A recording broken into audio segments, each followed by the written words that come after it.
جی ناظرین، آپ دیکھ رہے ہیں 7+ نیوز اور میں ہوں آپ کی ہوسٹ شمشا اٹلی سے خبر شامل کرتے ہیں۔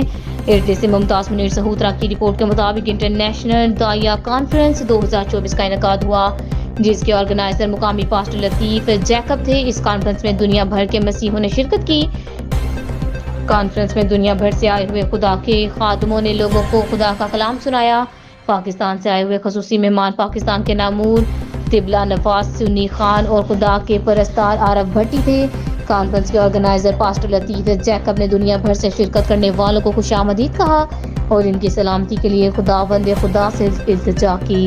اس کانفرنس میں ملک پاکستان کی بقا اور دنیا میں امن کے لیے دعائیں کی گئیں۔ عارف بھٹی نے خداوند کی پرستش کی۔ پاسٹر صاحبان نے خداوند کا کلام سناتے ہوئے وفاداری، محبت اور امن کا سبق دیتے ہوئے یسوع المسیح دنیا میں امن اور محبت کا پیغام لے کر آئے۔ انہوں نے اس بات پر زور دیا کہ سمندر پار اس طرح کی دعیہ کانفرنس کا انعقاد بہت ضروری ہے تاہم ہم یسوع مسیح کے پرچار کو دنیا کے کونے کونے میں پھیلا سکیں۔ آپ دیکھ رہے ہیں 7+ نیوز ایشرے۔